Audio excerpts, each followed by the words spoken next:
You are watching Access LaPorte County Channel 97. Coming up next is the May 27th meeting for the LaPorte County Convention and Visitors Bureau Board. You can find more information for this meeting by visiting www.accesslaportecounty.org.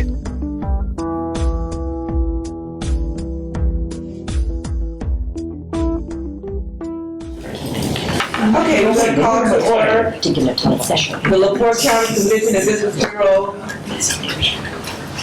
Board of Managers meeting for Tuesday, May 27th, 2025.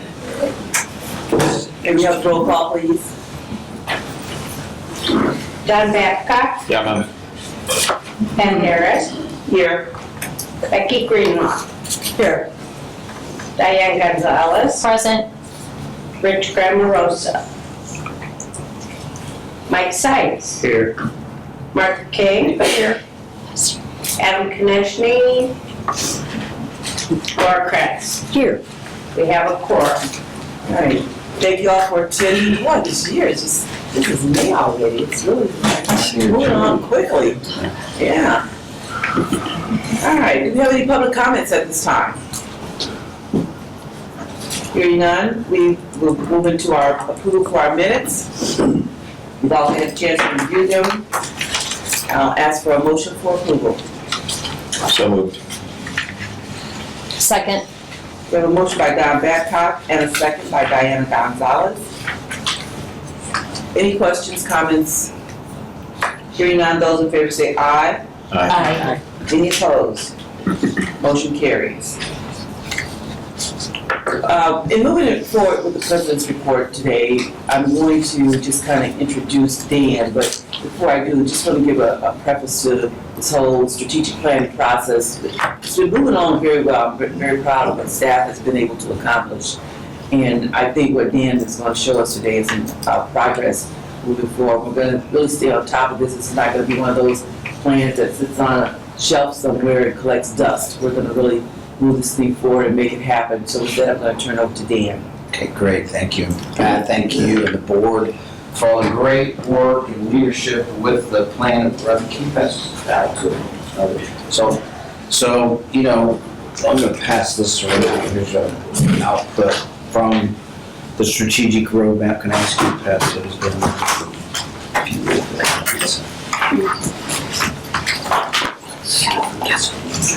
So, through the strategic roadmap that we did, it called for us to then take that strategic roadmap and put it into a business plan that builds on the strategic roadmap. So that's what this has done. And so we took our time, the proper time this year to do that, because we onboarded staff members, really 4 or 5 staff members at the end of last year, early this year. And then we had a transition with other staff members into new roles. So this really served as a way, as an onboarding exercise for our staff to say, okay, does everybody understand their new roles? And well, if you understand your roles, then let's sit down and let's develop, as you go back to these action items, this is, you have to develop these action items. So all of these have a staff assignment next to them as you go. And that shows that everybody, we went through this, the staff did an amazing job of leaning into this process and taking it very seriously. And so it really helped as part of the onboarding process. Because not only did they get to understand what they were doing under their areas of responsibility, but now they can see how the other areas they're not directly responsible for work to make the whole organization hum. So let's go back to the front, and I'll kind of walk you through it. Then you can study it on your own, then we can pick up conversations as you want to today and ongoing. So we started by reminding ourselves what our vision and mission is, and then what our 8 pillars that we operate under that came out of the strategic roadmap. And then we talk about the purpose of the plan, and the context in which the plan was developed. And I think what's really neat that what we've addressed that really comes out of the in the strategic roadmap, we define strengths, weaknesses, opportunities, and threats, as you'll see under context. And this will tell you how we addressed each of those within the plan. And so we are so focused on that roadmap, and Jack's insistent on this, and so am I, that, we made sure that the plan addressed ones that were relevant for 2025. They're not all relevant for 2025. That's a 5-year plan. This is a 1-year plan. So then as we came back, we go through each pillar one by one, give a nice overview of it. This is good for me. That's what we're doing. It's good for Jack, it's good for the staff, and it's good for you as the board to keep us all on the same page. And then we come back and as we go to like pillar 1 on page 6, we bring the strategies forward from the strategic roadmap and put them right here. And then the target audiences and then the key initiatives are on there. And then we put the action items and we carry that through for the 8 pillars.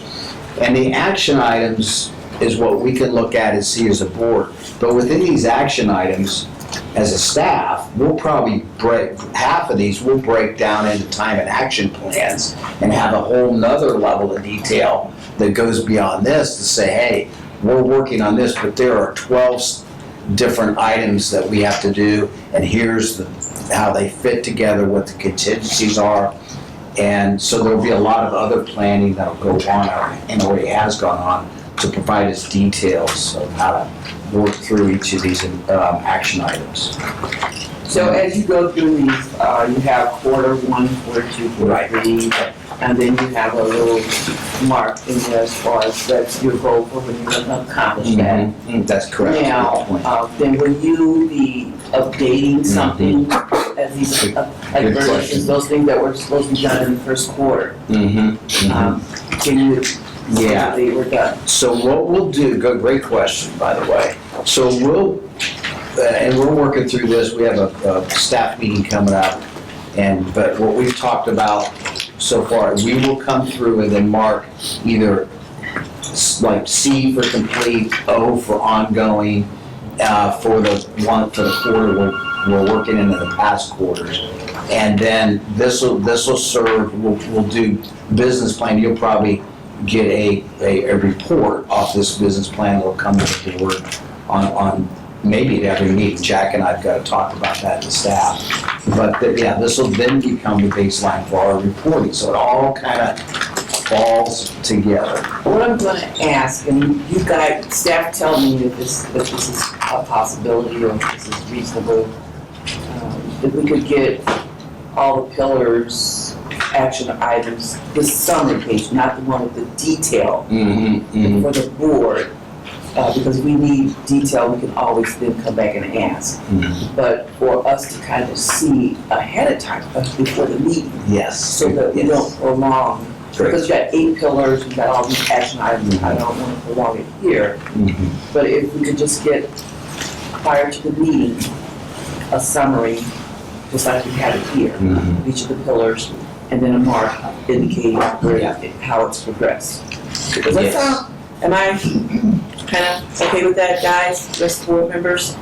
Yeah, no, I love this as a summary. It's just, the report outs will be, interesting. And I'd love to have, I don't know if you do a report out on each pillar each month, or a pillar 1 month, next pillar next month. I don't know what the best cadence is for that, but this is great. It's really a great summary, so well done. Yeah. Thank you. Yeah, and the prior practice that I'm used to with this kind of format is that all pillars will be reported on every month. Yeah. That's why I was asking if it was too much, and I would think, No, we got to do it. We have to do it as a They staff. overlap so much that we need to really do that. Well, that's what I was hoping. We got to do it for ours, so Jack and I can leave, right?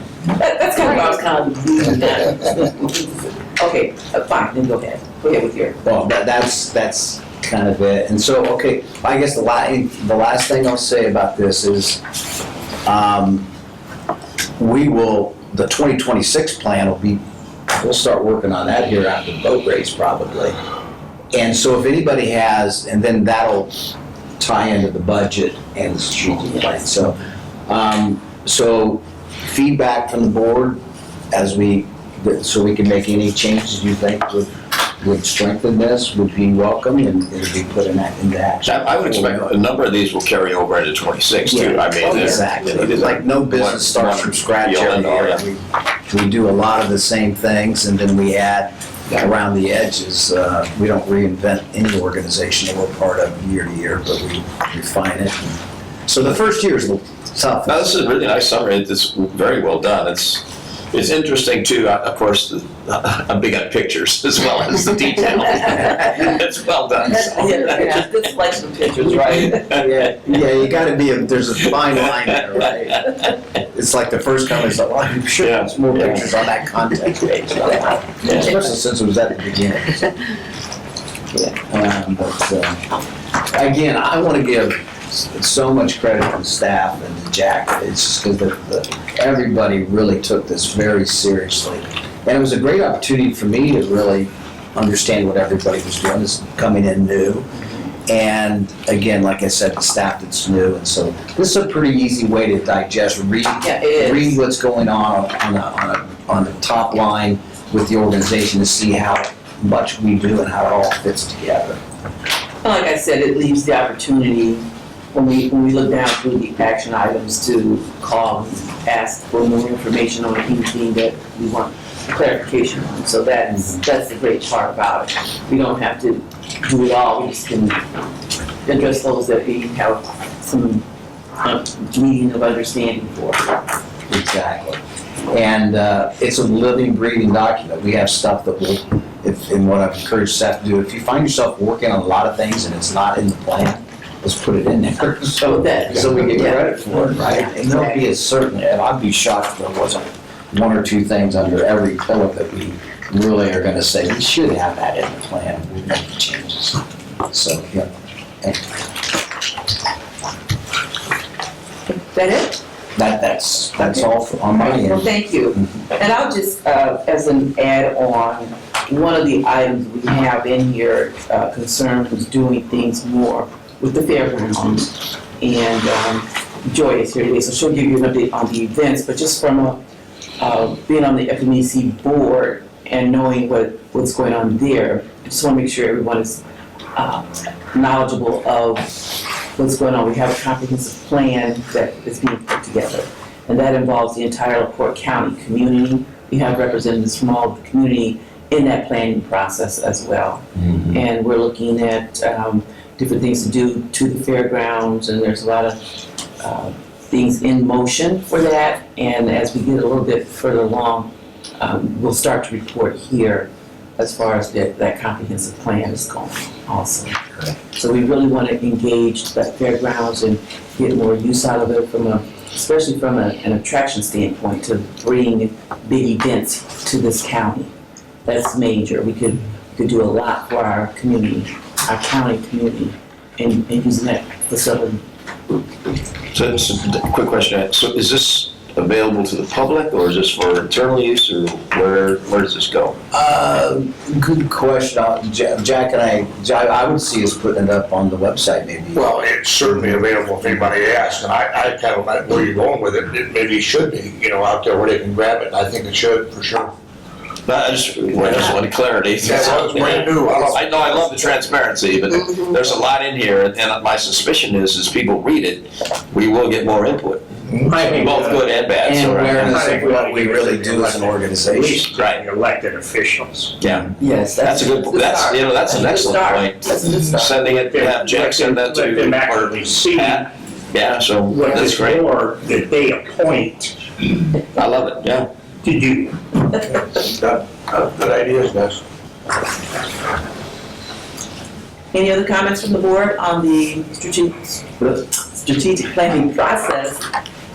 Anyone have anything else they want to add? Great job, Dan. Thank you. Yeah, this gives us, this process and this document really, really gives us credibility. And this, by giving it to the elected officials, it shows the elected officials that, hey, we're just not some fly-by-night organization, and that Far from it. we got our act together. And this is very digestible too, so I can quickly start at the front, okay, 8 pillars, which one's of interest, I look on there, okay, and then I get into the detail, it's. Yeah, it's not too much, you Yeah, know, it's nice. just a. All right, great job. Look forward to all those things being checked off. No, just kidding. Okay, we'll move into now our treasurer's report. We have Becky here today to give us an update. Okay, for April 2025, total accounts payable was $109,367.92. Total payroll was $65,758.60, for a grand total of $175,126.52. And I have the financial position statements, the P&L budget to performance, and bank account reconciliations, and the corresponding claim sheets for your review. Okay, with that, I'll ask for a motion to approve the financial report as presented by our treasurer, Becky Greenlaw. So moved. Second. We have a motion by Mike Sykes and a second by Laura Prinz to approve our financials for through April 2025. Are there any questions, comments? Gail, that you want to give us? Yeah, I just had a couple comments to make. Be assured that right after I'm done talking, when you vote, you're voting on what is in front of you, as is usual, what Becky has summarized. The difference between the report that I sent you all last week, so that you'd have a full week or more to look at them and ask any questions, that was a detailed expense through April, was that there were certain things that I knew were not yet posted because I wasn't seeing them when I pulled my number. So those were, as I said, very few. The first is the wage and benefits line item, because I knew April payroll had not yet been posted. They are now in the totals as Becky read them, and accurate and official. The second was insurance. This is not a difference of financial note, only that in that interim, we also went through our workman's comp audit. There was a minor adjustment due to the addition of staff, new staff. And so I can tell you that the number that I gave you, it was 17,000, I don't remember the exact figure, was a little bit higher than what you're seeing. What's on the official report is 15,252.95. I have since then paid the workman's comp insurance bill with the adjustment. So that happens every year that our workman's comp comes in. Normally we pay it and then we might get money back or pay a small amount, less than $150. But so you saw that in the report that you received about a week ago. The third thing was that in the report I sent earlier, the lease amount, the total due for the year was showing as the expense, when in fact what you have in front of you this morning is accurate. $27,541.98 is the amount we have paid through April for our office lease. So that liability will come down each month as we pay our monthly amount. And then the last thing was, you see a miscellaneous expense of Maybe I'm just. $928.84.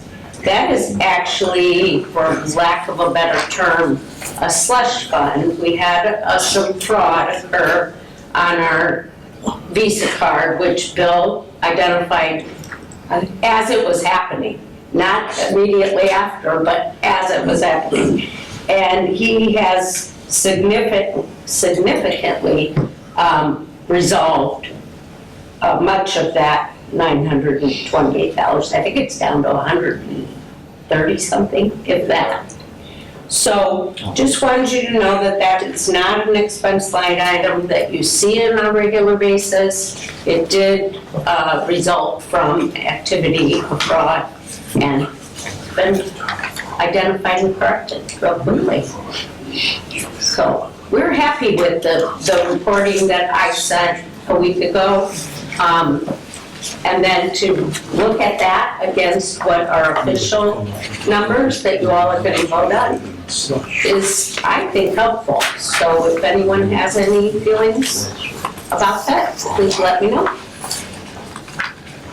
Gail, I'll just ask for a clarification, because on the report that you sent to us earlier, under special events, you had it broken out, but it's not broken out here. Are we going to see that on the sheet broken out the same way that we did it earlier, or is? No, but I can send it to you with the more detail.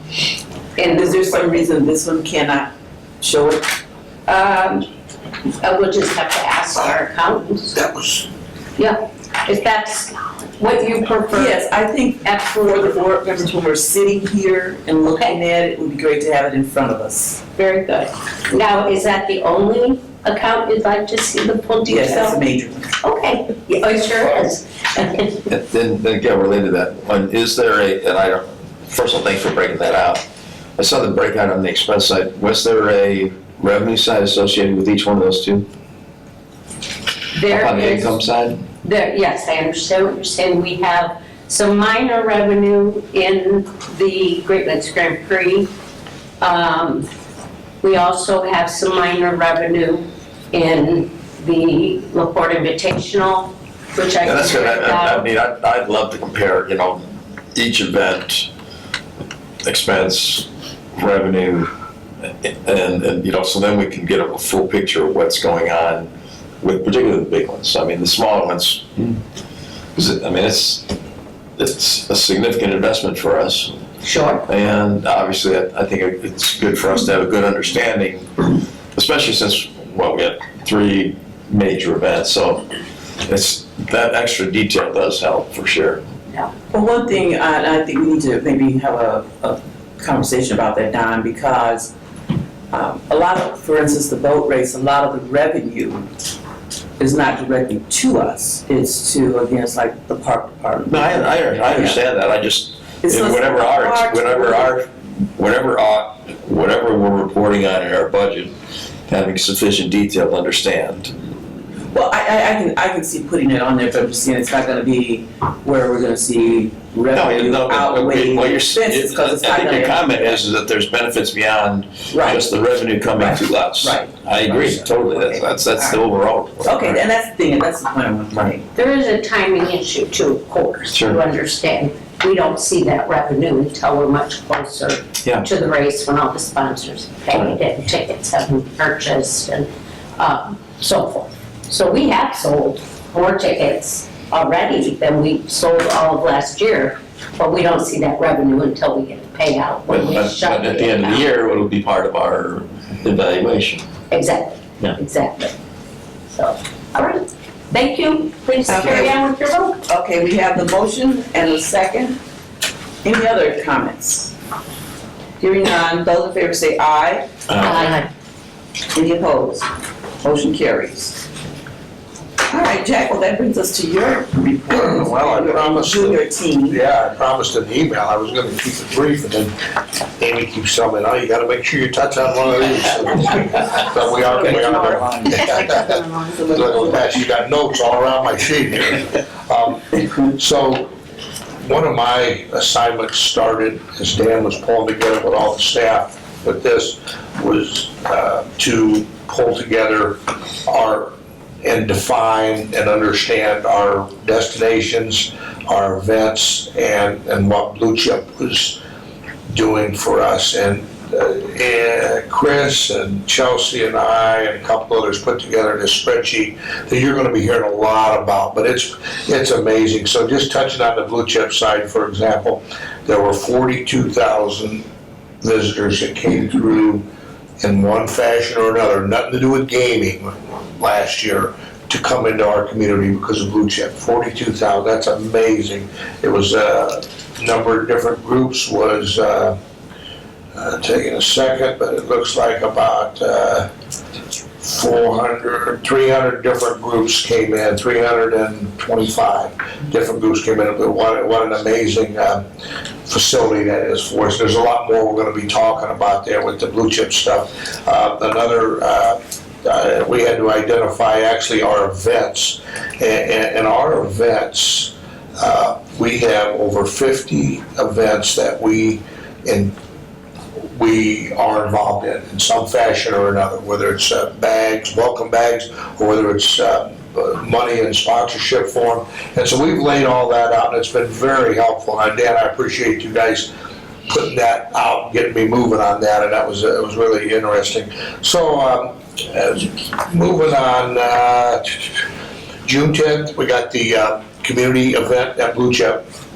It's going to be a really fun event. There's going to be a lot of good information out there, mostly centered around the boat race.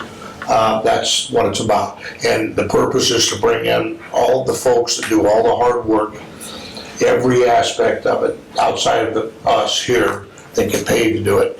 And we're going to recognize them for what they do and then update everybody on all the changes that are ready to go. So that's going to be a great event at Blue Chip, 9 to 11 on the 10th. Make sure you guys let us know if you're going to be able to make it. Let Chelsea know. You probably already saw it. I think I sent you the clip of the property that got closed. I think I sent something out to you all. Maybe it made the paper and it made the social media. So we felt we wanted to get it out to you. And I've been working with Laura on this, and I'll let her kind of summarize. But I can just tell you that the law is in our, supports us very well, at least Laura tells me that. And anytime we deal with properties that are in errors, there's action that we can take. And we're not going to name individual properties, but it's already out there. You guys already know what's on the public.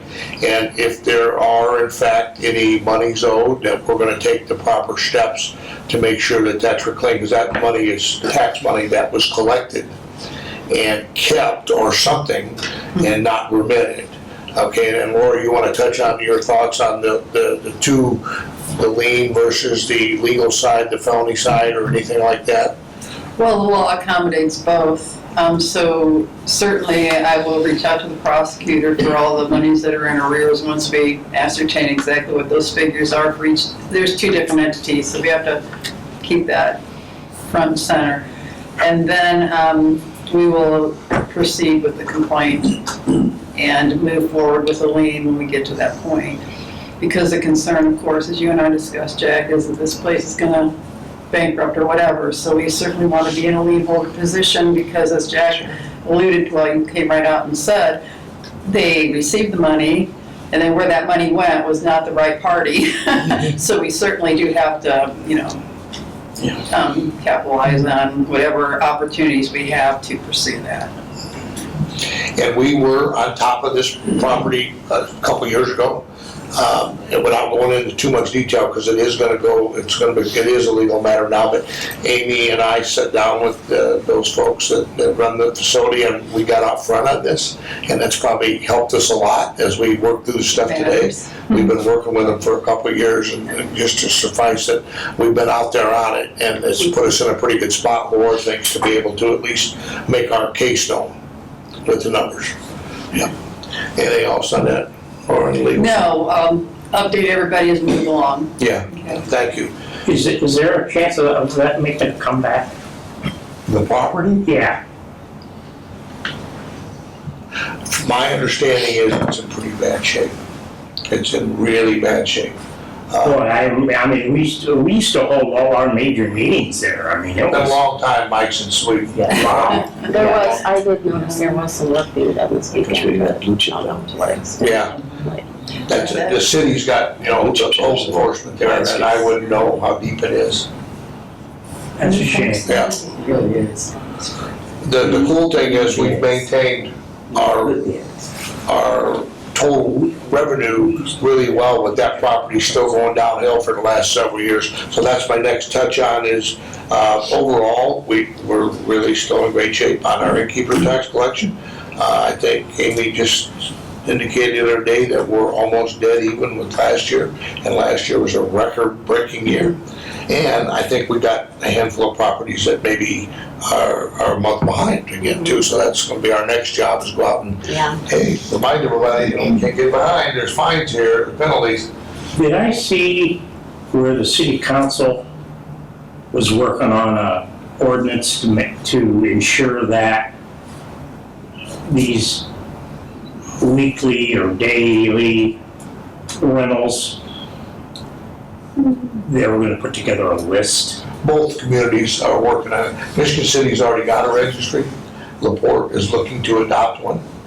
Okay, that's probably what you're referring to. Yeah, do we get a copy of that list then? From Michigan City, and then we will as soon as LaPorte Okay. adopts it. Yeah, that's We gonna share help us. that Oh, information. yeah. Listen, some- Yeah. Fully supported that. The issue has come back in Michigan City again with some residents having concerns about various issues that come about from third party. And there's been a workshop, Dan and a couple of, Chris, they attended a workshop, and we'll keep working with them on that. But yeah, there's gonna be two, right? Yeah, they have another one June 10th. Yeah, Well, I'm yeah. glad we're involved in that. Oh, yeah, for sure. Okay, then overall dollars doing good, comfort. Part of the discussion centered around where we're at in our action plan, Pat has asked us to consider doing a summit in September that would tie some of this in for the county. And then there's a couple of us, Robbie and Dan and I and Amy, we're looking at some NITDC stuff. We realize that there's a very good chance that we have a similar need with NITDC to do an advocacy piece across the region, and to tell our story and to tell the total story. So there's a really good chance that mid-September, we're gonna have a multi-day conference summit out at PNC. And that'll be a great place to hold it right off the 12 Road 94, perfect for everybody coming in. And there'll be multiple parts to that, Pat. ITA, our state organization, needs to do some training that day. They were gonna do it in Fort Wayne. Well, we're gonna steal it and bring it here and do it maybe on, let's say, a Tuesday afternoon. We'll bring in the regional folks Wednesday morning and bring in our folks Wednesday afternoon, or some kind of schedule in that. So that, I just wanted to throw that out there. And I'll just add again, you all, most of you were at the strategic planning session that we had at Blue Chip where, is it Josiah, is that how it's pronounced? I did the piece on the importance of the visitor to the community and relaying that or communicating that, making sure your residents in the community understand that. So this summit is kind of a build off of that. We sat in there and we heard it and we felt, we already know because we're involved in industry, but we felt that that was a very good way that he introduced that to us. And we wanted to make sure we can get that now out into the community and try to get some of our people that live in Fort County to understand when the visitor is here. They're not our enemy, that they are maybe an addition to our community one day. We never know. So we're just trying to build off of that. And that's going to be one of the main messages in this summit. And Josiah reminded Dan and I the other day on a Zoom meeting that when we're discussing this, that the climate everywhere, everybody's gonna be after our money, everywhere. And, you know, the city of LaPorte had 2 major grants jerked out from under them. You guys saw Tom talk about that. That's money they're gonna have to replace now. They're gonna have to get it somewhere. I just was reading the comments from the superintendent of schools, LaPorte. They had 4 programs completely taken away from them. That's gonna cause staffing domino effects as they start laying off and moving around. And, you know, people are gonna look for resource anywhere they can. So that's why this is so important that we tell our story in September to as many folks as we can. Keep doing that. So moving on, last thing. Yes, sir. The original legislation that privatized the toll road, it originally had in there the provisions for advisory groups from each designated area, okay? And the public sat on those advisory boards. I sat on our district's advisory board. And it was a way for us to give input into the operation of the toll road and things that are good and bad and blah, blah, blah, blah. And it's in the law that they have that, okay? Now, is that something that NITDC could facilitate that to get that back into the practice? I don't know how Dan can explain this, but I know exactly, they changed the law. Oh, they did? Oh, yeah. Not only are there not regional advisory boards anymore, there was by legislated a clear advisory board. We had a person from LaPorte on it. Oversight board. The Changed it. the governor dismantled, Michael, they dismantled it like, No kidding. like 3 weeks ago or 6 weeks ago, it's gone. Yeah. We have a LaPorte resident actually on that, Dave Christian. Yeah. Yeah, but, Wow, okay, I'm sorry, I didn't no, know. you're not, that. we're sorry too, it's a terrible thing. No oversight, nothing. Dan, any more to that, add to that? Just say, you know, I want to go back and read that legislation, pass that with the president. They have changed it and reserved the right. I think they've probably changed it more than, you know, just for technical things as it came out of bankruptcy and stuff. So nothing bad about that necessarily. But to see if, I'd forgotten that maybe that those advisory boards, or regional ones, were in the legislation. I was on one, and I was on one as well. And it was really good for all parties. It was good for residents and business and the community leaders to have input and feedback and to hear that, to know what's important. And it was good for the toll road because they got that feedback and could do something with it. Oh, and I think they listened. I think they did. So if, we can encourage that, I think, as we go forward. And we're building, Jack's reached out to the leadership of ITRCC, and we're hoping to re-engage in constructive conversations with them and partnership with them, and this could be a way to do that, good thought. Well, I just think, I mean, they made all these promises when they took the toll road away from us. You know. Well, they disbanded the big board for sure, that was heartbreaking. Yeah, we didn't know anything about it until it was announced. Thank you. Yeah. So last thing I have is Gregory and Brett and I and Chelsea met last week with the LaPorte Invitational group. And the date that we're proposing for next year's games, you got plenty of time to see this, but it's going to be back a week. It's going to be 9th, 10th, and 11th. And ideally, that's a Friday, Saturday, Sunday. Ideally, it'll stay that way. So we can get away from those Thursday games, because we can't fill up the Thursday games. The problem, we have to wait till the ESPN guarantees us we can get a prime slot on any day other than Thursday, because that's a weekday for them, a poor rating day. So that leaves us room to get in on Thursday, but we don't know if we can get in on Friday, Saturday. So, but basically it's going to be a 3-day tournament. It's going to be a week later instead of a 4-day. And what else, Gregory? What else did we talk about? You remember? It was just the logistics of working towards it with accommodations in the hotel rooms for them. Just those beginning details. So it was nothing set in stone, but more preliminary base. I know both that first week of January and that second week of January were posed as options, and most people are leaning towards the second week, so. Yeah, sounds like that second week. And the name's gonna stay the same. We've been telling everybody that when Nike takes over, that it was gonna change. Well, we were told on the call that it will be the LaPorte invitation brought to you by Nike or something like that. It won't be the Nike Invitational. At least that's what we've been told. So with that, I'm going to move on. If anybody's got any questions, I'll be glad to circle back. And we're going to run through our reports rather quickly if we can. So Gail, anything else under us, Operation Finances? We didn't have anything, okay? Amy? Okay, so we've been busy promoting the Great Lakes Grand Prix. We have an overall plan. We have a lot of things happening. As far as print collateral, we've finalized our VIP badges, which everyone will get soon via Chelsea. We also have our brochures. We've printed 5,000 of these.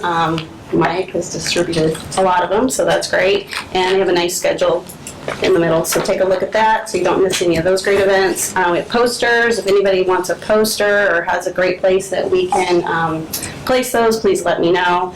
We're also doing individual flyers this year for all of the different individual events like the golf outing, Brew Fest, and so on. And speaking of, we're looking for golfers and sponsors, so if anybody's interested in doing that, Brett and Chris are heading that up this year, so please let them know. As far as digital, of course, we're promoting on our websites, greatlakesgrandprix.com. That's continuously updated, so check that, as well as visit michigancitylaport.com. Again, promoting on our social channels. We're boosting targeted posts. We have a new partnership with Timeless Aerial Photography. That's drone video. I don't know if you guys have seen the videos that Brandon takes, but they're great. He's a regional influencer. He has thousands, and I mean thousands of followers on every one of his social channels, so it's great to have that partnership. And then we've also had featured content for the Grand Prix on Dig the Dunes, Indiana School North, and Visit Indiana's e-newsletters, and some e-blasts that have gone out as well. As far as radio advertising, we have ads running on all the local stations and also digital banner ads on their websites. We're also gearing up, as Jack mentioned, for the ESPN 1000 campaign. That's going to run June 23rd through August 3rd. That's a 6-week campaign. That includes digital as well, so that's radio and digital coverage. As far as press, we've had an article, I should say, on speedonthewater.com and in the Beecher. And again, there's a lot more to come, so we will keep you updated. And I think we're going to head it over to Robbie now. Yep. Right? Okay. So I've been working with Placer and getting more and more of our county data put into their system so we can start pulling reports. And so today what I've put together is the entire visitor metrics for the county of LaPorte for all of 2024. And it doesn't really present up there because the PDF report's a little small. I'll be sending an email version of the full report to all of you after this meeting so you can go through it. I'm just going to go through a couple highlights to show you what you're going to find in this. In 2024, 6.6 million people, out-of-market visitors came to LaPorte, and with repeat visitation and all that considered, that came to a total of 23.6 million total visits to the county. And it shows we are a vacation destination because they're staying on average 3.6 nights or days when they're here. So that's really showing that weekend visitation. And when you take a glance at the visitor trends, and this looks at the daily trends throughout the whole year, you can just tell we are a weekend destination all year round. Even if the winter, it's just peaks and valleys on those weekends. And but it also shows our consistency through visitation throughout the year is a lot more stable than you might think, given that we're such a heavy summer destination. It shows our off season, we're still driving those weekend visitations, which is great. And this will show you the top zip codes of people that visit. So like number one, for example, is like Balboa, because a lot of people are coming in from Balboa to shop and do the beach and stuff like that. But you're also going to see, South Bend, New Buffalo, and other local places like that. And then when you expand out the full report, you can see further markets, and you'll see Chicago showing up really heavily too, but it's per zip code. So Chicago is obviously broken into a lot of different zip codes. And then also this will have visitor demographic studies, so we'll be able to see income levels, ethnicity, number of people per household of the people that are visiting. What you'll see already, and this shows up in our air DNA stats even more profoundly, that we're definitely bringing in people that are higher income than the average and the median for just not only the state, and when you look at vacation rentals, we have a lot higher percentage of high-end vacation rentals than a lot of the surrounding counties, and it creates a point of difference there. And then let me scroll down. Then the other cool thing is when you look at favorite places people like to visit. So this is pretty much everyone who came to visit Michigan City. Here's the top 10 places that they have stopped, and this is everywhere. But number one, Lighthouse Premium Outlets. That is number one by far. But number 2 and 3, which might be a little shocking, are 2 travel plazas out on the toll road that we have visitor data in and we're advertising it. And then I've also gone through and pulled the full toll road exit report since our last time we met. And once again, our travel plazas are popping up in the top 3 of almost all of these exits along the toll road, showing we are getting visitors in there. And so our messaging inside those travel plazas is a huge asset. It is a huge market. But yeah, so you'll be able to see where the people are stopping, average time, where people were before, and then where they went after visiting. So like, for example, home is going to be the number 1 thing on there because that makes obviously the most sense. But number 2, shops and services, dining is number 3.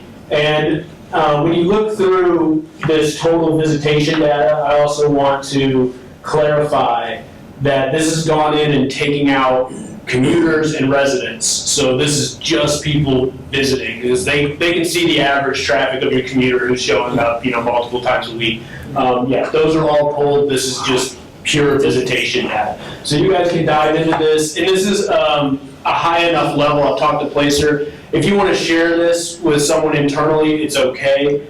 If you're sharing it to anyone kind of externally, just ask permission first. It should be okay because this is pretty safe data, but yeah, feel free to look through this, and if you have any questions, just give me a call or an email. Is there a way to summarize all this stuff at the end of the year? Oh, yeah. Which would help support all the events that we're doing. It backs up what we're doing and what we're saying. Yeah. If we say, look at our boat race run, blah, blah, blah, blah, if we had that report Yeah, and I have those to back reports. that up, I think a year-end summary of this. Well, that's a summary side, but you can also use it directionally relative to Right. where do we want to emphasize Right. new That's ads what we're or looking other at. activities. Yeah. So both ways it works. Yeah. Yeah, and one of the things I've been working with Amy over the last couple of weeks is getting all of our festival and events and getting their geo-fencing footprint and make sure that's accurate and getting in here. And so I'm starting to pull a lot of those individual event reports. Good. So in future meetings. The fair board would really. Yeah, I got the fair's data Okay. confirmed just last week, so Thank we'll you. start getting all that data. And if you have any event you would like me to dig into for our next meeting, let me know and I can probably have that ready to go. Well, I'll just tell you, I'm looking at the South County area. Yeah. So what kind of activity is it drawing? Yeah. Because we want to make sure they're getting. And those are the ones support. that are the hardest to pinpoint because they're so rural that like getting their geo footprint, for example, like Garwood Orchards has a massive footprint and trying to get that geo fence correctly, like. But you got the tool. Yeah, You yeah. can do And it. we're not I know you can do it. I know, I'm knocked out right now. So yeah, we'll be able to give a full report, especially by the end of the year. You should have a report from every medium to large event in the county. Yeah, so here's another one to think about is, Yeah, we as we look at off-season things want is, to make sure we're giving them some support and backing and data that they need for us to help them all as well as we're doing with the bigger cities, but yeah. so I don't know if you've done anything with shelf ice or not. This is, Just because for I don't know if it's signature, but it's a significant event in Michigan City in the off-season that I would hope stood out a little bit, but don't know, just anecdotally when I talk to different establishments nearby, they like it, but I mean, be curious whether we would want to do more of those kind of winter activities, and that might give you some. Yeah, I'm pretty sure shelf ice Yeah. is one of the geo footprints I Okay. have hold, so I can look into that data Okay. and we can look through Thank you. all that. Yeah, we had it, Yeah, I knew it was on the Numerous, list, I just yeah, don't know if it's yeah. processed Cool. yet. yeah. Jack just showed me the tool. That spreadsheet I was referring to earlier, we're on it, yeah, we're rolling. Yeah, that's good, that's gonna be helpful. Yeah, yeah. Well, I mean, literally, we list every event, every destination, who the contact is, the time frame, how much budget supports it, what we've done so far, who's the staff that's assigned to it, and the follow-up, and then Robbie's numbers will go in right in that column. Yeah, we're ready to go. Is that it, Rob? Yeah, that's it. Great job, it's exciting stuff. Yeah. I tell you. That excites me. Pat, I do want to say, because of the South County, what we've heard and all that, it's in the business plan. A lot of it's under quality of place, and Dale and Chris have already worked that they're doing significant additions to what we've ever done before, and they've acted on that already and will continue to throughout the rest of the year. So there's some real action being taken on it. Okay, I think Brett's gonna give us a quick update on heads and beds as well. Well, I think Jack's covered. I know. He usually Sorry about that. steals the Let's see, limelight. that's done, that's done, that's done. Yeah, that one. Just to touch base again, concerning the vacation rental meeting that Greg Coulter hosted for the city of Michigan City over here. We had several staff members that represented CVB at that meeting in May, and several of us will be going back in June. I think it's believed to be June 10th. Pretty much most of the concerns were just about police enforcement and being neighbor friendly, I guess would be the best way to put it. Everybody understands the importance of third-party rentals, especially in LaPorte County, especially along the Lake Michigan corridor, the lakes and LaPorte. So, one thing to note too is the March numbers that we just got from the state is showing a significant growth still in third-party rentals from our state distribution. So, my guess is that 42% is probably going to be closer to like 46 or 48 by the end of the year. And probably looking at another great year from a hospitality tax standpoint. And our next hotel committee meeting is going to be tomorrow. And one of the things we're really going to be focusing on is how to monitor and assist any way we possibly can with the county on the property tax collection, something Amy's been doing a great job of over the last couple of years, but just watching for trends. I'd like to get the property tax, but we don't get innkeeper's tax. Oh, innkeepers. I was like, Yeah, that would cause a flag. That would be a real problem. Completely retract that statement. The innkeeper's tax. My apologies to both mayors on that. And other than that, I would just say from talking with you, Blue Heron's a little behind in their update on the dock. However, the framing's up, saw that this weekend. And that should be opening up here in the next few weeks. It's going to be, it's a great addition for them. If anybody that had been to the Blue Heron in their outdoor area that was utilized in the summers, this is now going to be more of a structure instead of just tarps. And it's going to be available for use later in the year, earlier in the year. They're going to have the retractable garage door type framing that's up, and heat out there, so it's going to be, available for more than 4 months out of the year, which is great for all of us to enjoy the scenery around Pine Lake. And there is definitely a trend in our collections from talking with the hotels upwards, which is good. The year might have started out a hair slower, but it looks like we're on track to be better, if not the same as last year. There's a local spot that we like to visit in Anna Maria Island, Florida. It's a nice bar with good food and entertainment, and there's a band that plays there, and it's called the Bridge Tenders, and it's a lady and a guy with a fiddle, and they play different songs, and I mean, I've seen them probably 5 or 6 times. That's how good they are. You never get tired of going to watch them. And they are gonna be at the opening. All right. Yeah, Well, yeah. When is it? Coming up At the Blue Heron Inn? at the Blue Heron. When they open up the outside, the new one, they're gonna play out there. How does that connection happen? Ralph Howell lives on Anna Marie Island, and we vacation there on Anna Marie Island, and so we go and listen to these guys. I'm telling you, he plays a fiddle.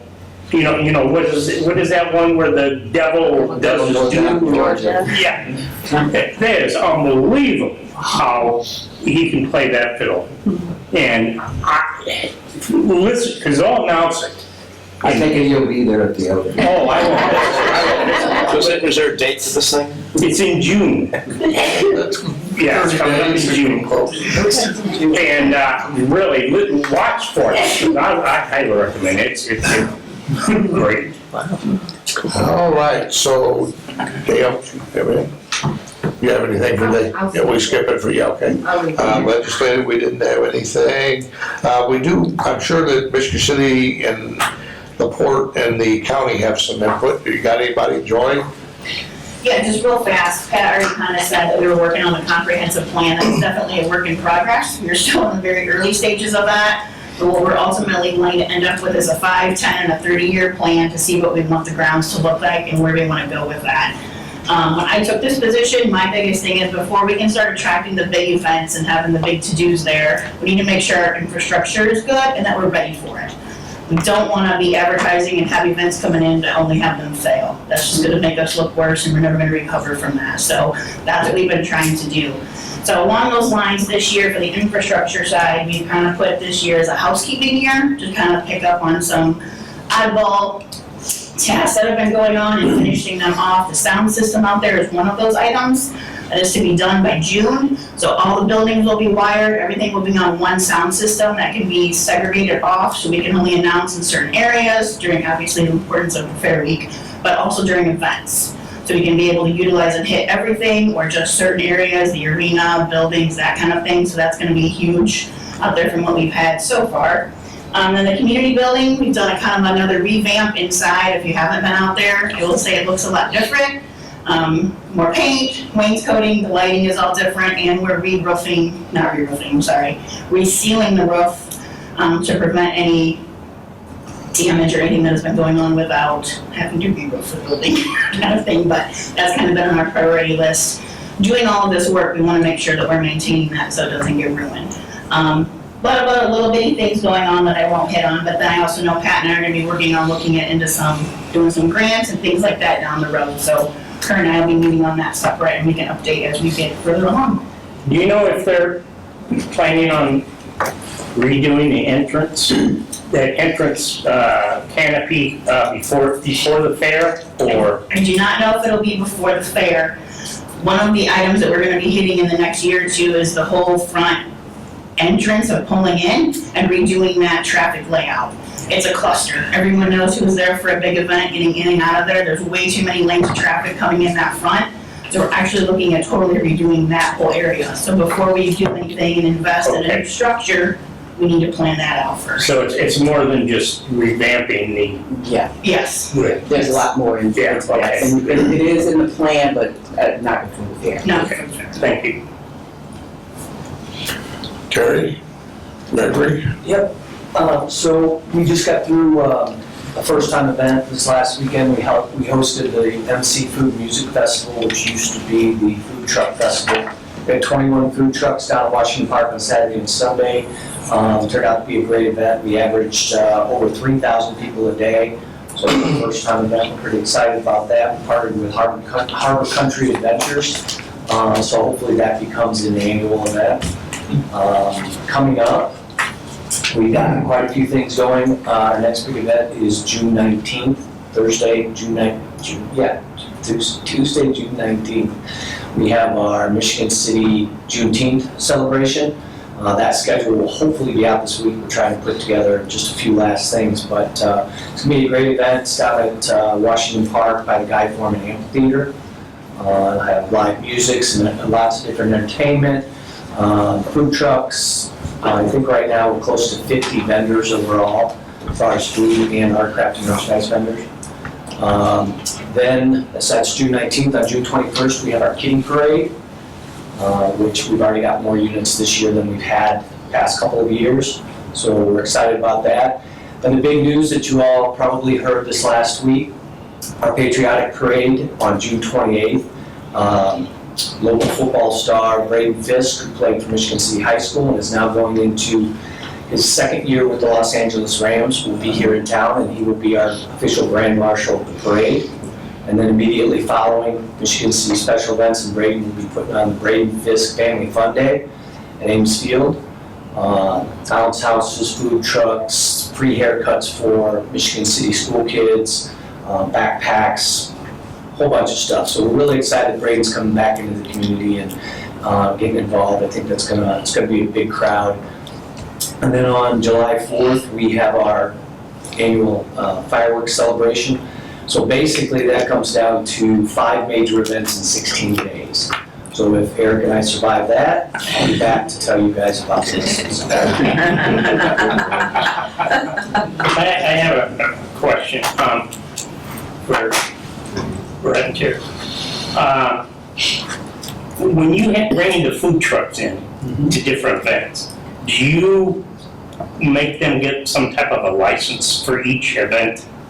Yeah, they have to, whenever we bring food trucks into an event, first of all, they have to go through a contract process with the city.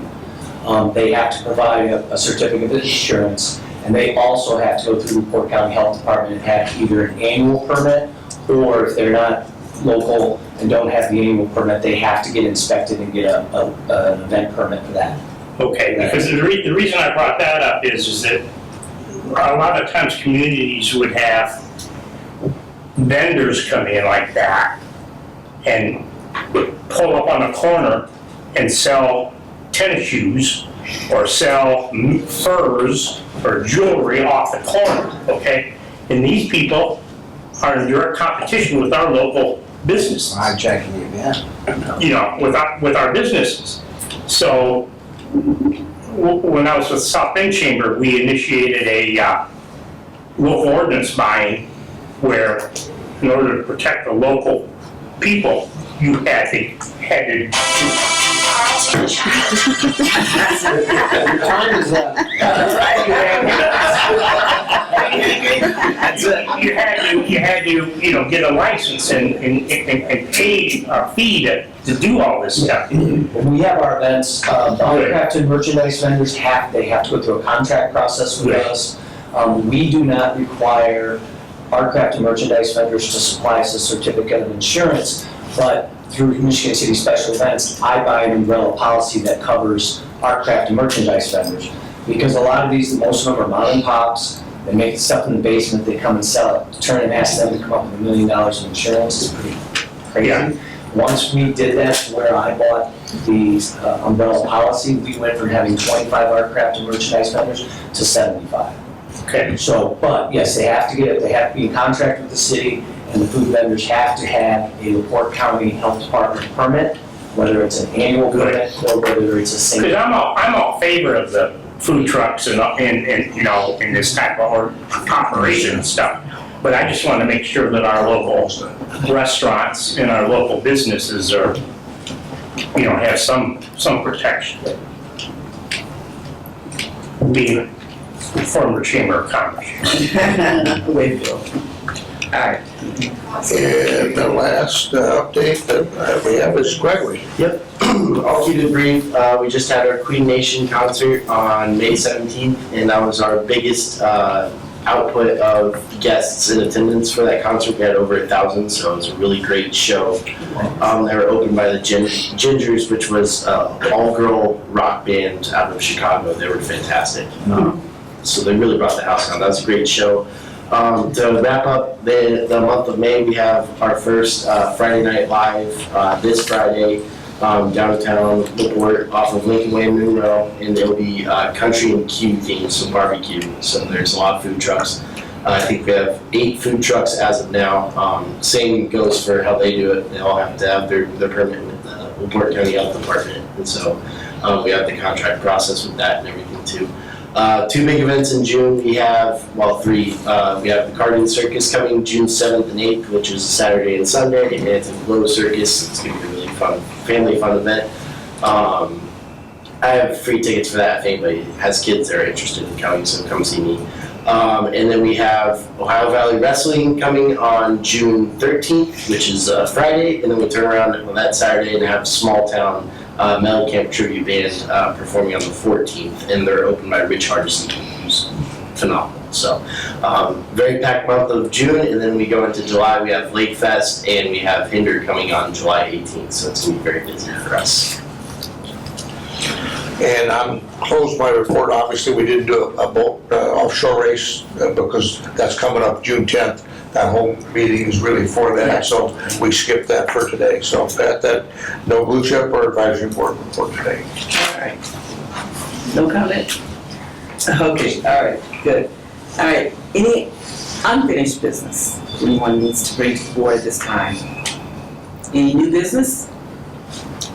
Okay, hearing none, that concludes our meeting for today. Our next board meeting will be on Tuesday, June 24th, 8:30, here at the Convention and Visitor Bureau. And with that, I'll say have a great month. The meeting is adjourned. Thanks, everybody.